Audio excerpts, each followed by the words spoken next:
welcome to Just For You. This is your friend.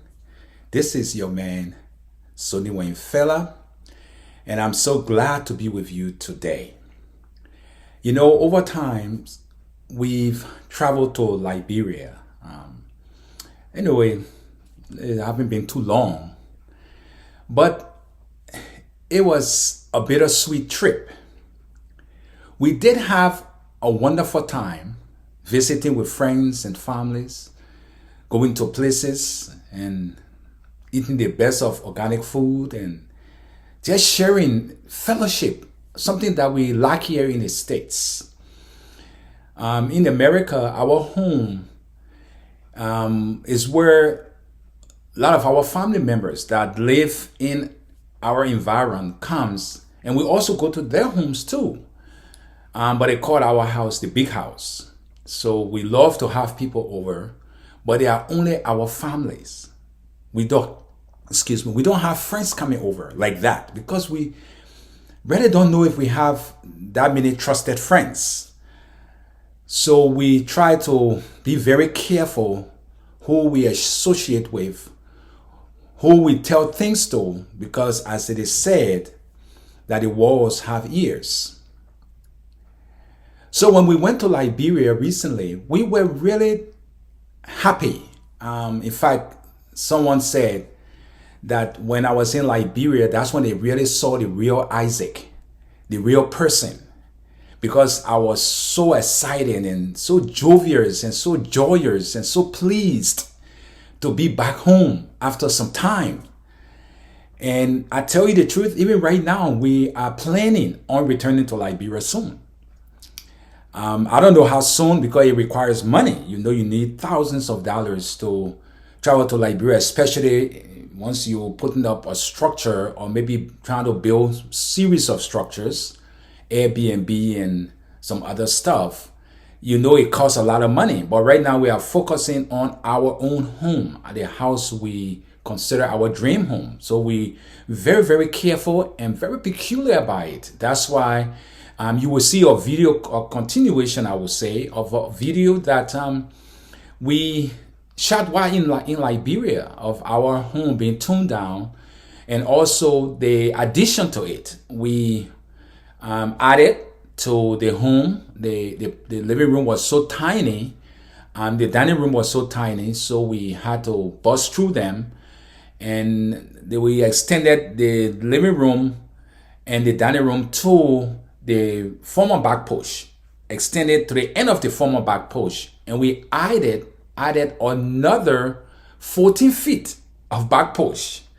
So you see, we extended the house mainly at the back of the back, and that's something you're going to see when the men at work they'll be, digging the foundation again. We got to put up a new foundation. And also in the front of the house, the garage, we had to extend the garage to the right about 3 feet. So we had to bust into the house. Now we had a dining room and a living room when you entered, but now we're only going to have a dining room. We moved the living room because we have so many other living rooms in the house. So it was hard to sit there and to see our house being destroyed, so to speak, but it was our own doing because in a sense I would blame myself, because when this house was being built 2 years ago, I was there, but I was mainly focused on people fighting us for the land. I think if you all watched my videos at the time, I was concerned about the people that was next door to us, because they always came by and taunted us saying, oh, we'll take this house, you guys, the camo you have and this you have, they were going to remove all, we're going to take them to our home, or we're going to take this land. It's our land, it's not your land. Someone stole our land and sold it to you, and all of these things. So it was so bothersome, and spending thousands of dollars and listening to people passing by and making these kind of erroneous remarks. What was really troublesome. So I was focusing on showing video and talking about what was happening, then focusing on the people that was actually putting up our house. So we did not really notice the destruction, the the design that they were putting in the house wasn't something that we wanted. In fact, the 3D poster that we had, because they had messed the house up, so they told us that someone stole it. And now because they said someone stole it, so they're not building the house exactly the way it was, because someone stole the photo of the house, the 3D that we had for the house.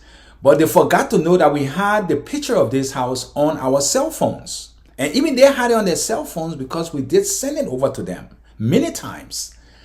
So we left Liberia heavy-hearted in a way, because people were still fighting over, talking to us, they want to take our land from us. So when we got to the States, we decided to watch, what was going on before we could even air them. And to our utmost surprise, the design of our house, the way we wanted it to be built, our dream house, was completely off. Completely off. The inside, the outside. And we're there. We didn't just focus on it. We didn't pay attention to what was happening. So today we are bearing the consequences of bringing down this house in many ways, and also now digging foundation, a new foundation, to be added to the back porch of our house, making it 14 feet long, wide. And now the porch is from one end of the house to the other. But if you notice, the previous builders took the pantry and put it on the porch. So they made the porch short, and that's not what we wanted. We want to have stuff on our porch that you guys will get to know about later. So now they cut almost half of the porch for the pantry. My wife loved big pantry, her huge, large pantry, so it took most of the space. And because of that, our kitchen is not very big as we like it because of that pantry. But we're able to extend the dining room and the living room because it's an open concept. So you will see it as we go on. Concerning what we are doing there and what we will be doing over the time. Just keep tuned. Each time you see Just For You or Sonny Wayne Fella, tune in, so you will see how difficult it was to sit there or videotape why our house was being thrown down. And every hammer that was level on that house was money that was being thrown down. You can imagine if it were in your shoes. You can imagine how painful it was going to be, or how painful it is. But you know what? We are determined people. And I know us Liberians, we are resilient people. We plan before we do things. So we were able to go through the pain and agony of seeing our house, being thrown down, and then also now starting to rebuild, digging foundation and extending the house. But little did we know that once we extend the house, it wasn't only the down floor was being extended, the upper floor will have to be extended as well. But that's a video for another day. So subscribers, I want to say thank you for returning. Those of you who've commented on my videos, I want to say thank you. I hope I answer your questions very, very well. If I didn't, please let me know again. Write it in the comment section. I will be definitely checking it out all the time. Someone asked me, why are you, destroying your house? Why are you busting it? I tried to explain what happened. The design that we wanted for the house did not come through when the first contractor built, that section of it. Because there's a story building. So if the down floor is not properly done, it makes it more difficult for the upper floor. The first guy actually made the, as they call it, powder room in Liberia, or the guest bathroom, so tiny, we didn't know what to do with it. We thought on, throwing the walls down and stuff, but we decided, it's just powder room, so we'll leave it as that. But the bedrooms, the closets and stuff, we had to throw them down. So, but without further ado, I would like you to relax and just see the work that is being done. Why the house was being thrown down. There were other work that was being done, and I want you to watch it. Be patient. Grab you a cup of coffee or tea or pop or whatever you want, and maybe a little sandwich, and just relax and watch it, as it goes or unfold. So subscribers, I love you, and I want to do this to please you, even though it's painful. And I want to teach people that sometimes you expect something, but then something else happen, and you have to go through the turmoil of watching it being destroyed just so you can rebuild. And that is a whole lot of money. Well, we hope and pray those days when those things was happening, when we were losing money, we thank God He gave us the strength to endure it, because we spent what, almost 30,000 the first time to put that structure up, and now we have to throw them down, throw most of it, not all of it, but most of it down. So I just want you to keep tuned, okay? All right, you take care now. Subscribe if you haven't, and here we go.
Thanks for watching this video. I know if you were in our shoes and watching your house being tuned down, I just don't know how you will be faring right now. But that's what we had to go through in order to give us something that we definitely need and we want. You know, the situation now in the US, I know many of us are scratching our heads and say, I wish I had started a long time ago. Sometimes like us, even though we built 2 houses there, but they were not up to the standard would have loved to build it. So we decided to spend some time building this one and making it the way we want it to be built. So when we live in it, we can live in it as comfortably as ever. So subscribers, thank you for returning. Thank you for watching. And those of you who have not subscribed, subscribe. There are more videos that will be coming your way very, very soon. So I want to say thanks for watching again, and God richly bless you. Bye for now.